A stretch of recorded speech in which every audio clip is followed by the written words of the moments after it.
Kumusta mga buddy? Sa video na to, gusto ko lang sanang i-share sa inyo yung setup ko ng chest rig. Yan. Ang aking chest rig. Tara, papakita ko sa inyo kung paano yung setup ko.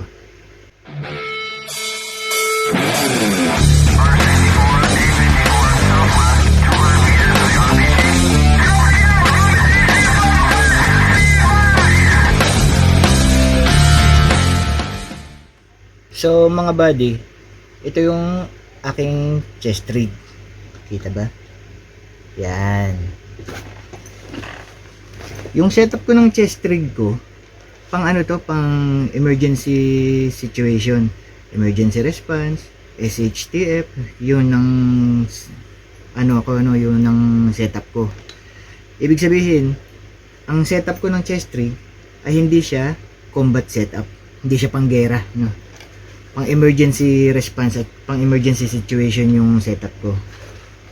So itong mga bumubuo sa ating chest rig. Basta tayo dito. Two-way radio. Two-way radio natin.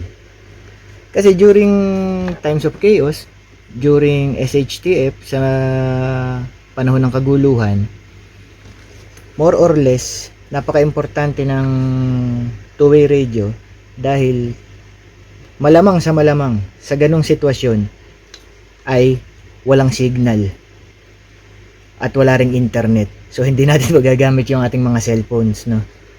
So itong two-way radio ay mabisang communication device para meron kang communication sa iyong grupo, sa iyong mga comrades, sa iyong pamilya, o kahit kanino pa gustong makipag-connect, meron kang communication device, yung two-way radio.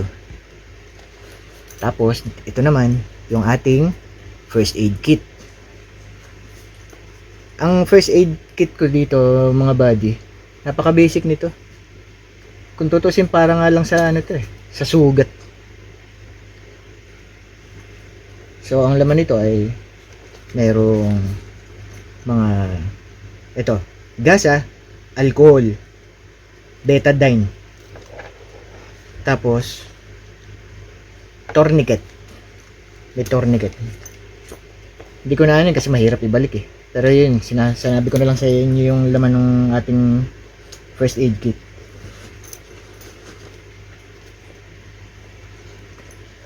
Tapos meron tayo ditong flashlight. Syempre, dapat meron tayong flashlight.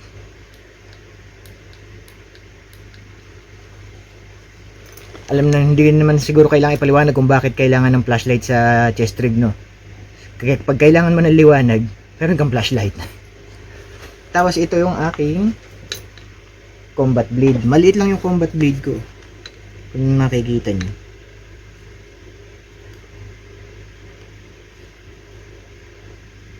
Kadalasan magkaiba pa yung combat blade ko tsaka yung utility blade ko.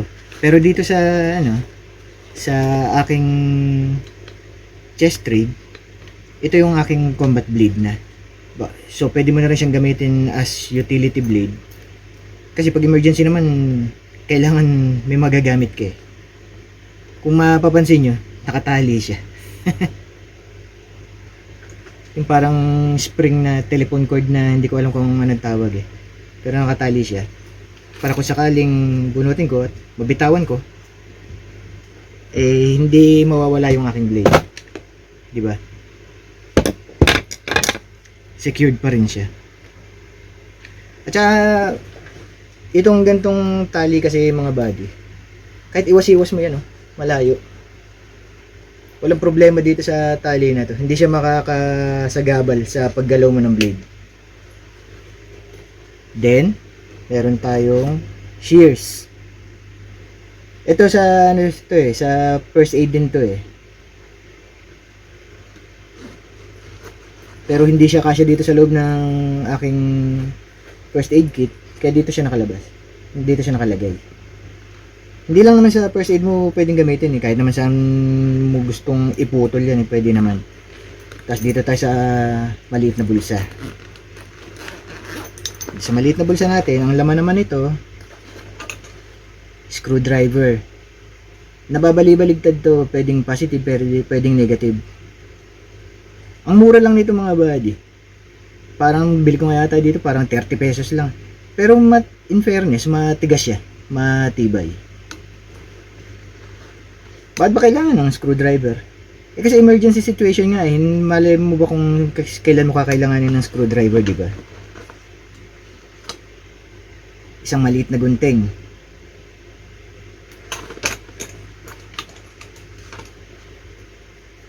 Lighter.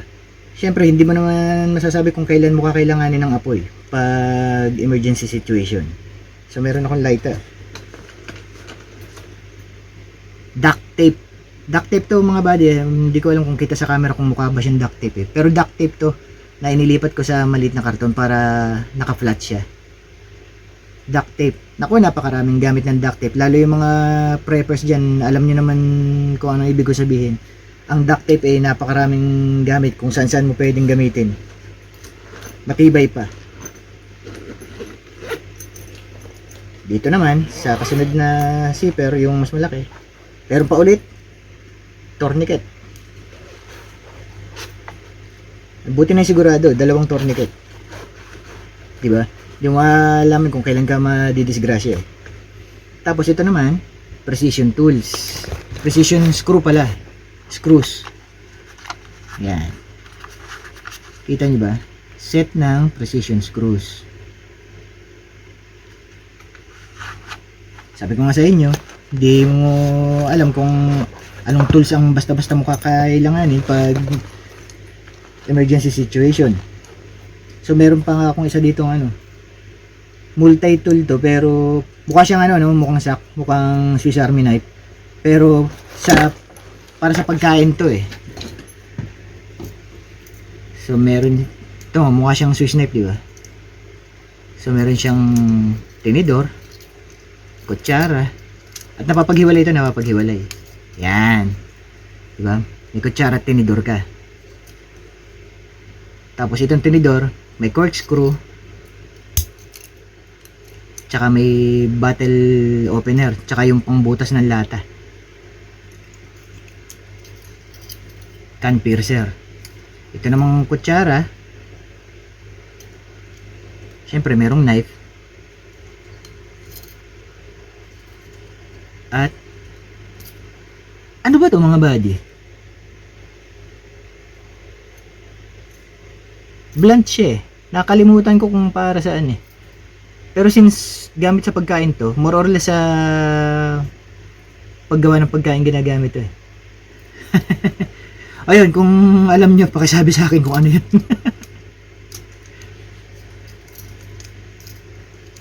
Pero, meron akong utensil na multi-tool style.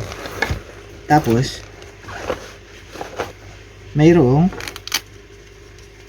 maliit na multi-tool. Ito ang totoong multi-tool talaga. Multi-tool pliers. So, meron akong pliers.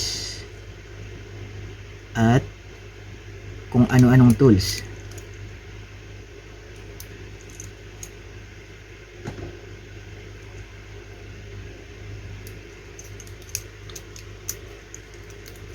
Regalo lang sa akin ng tropa to eh.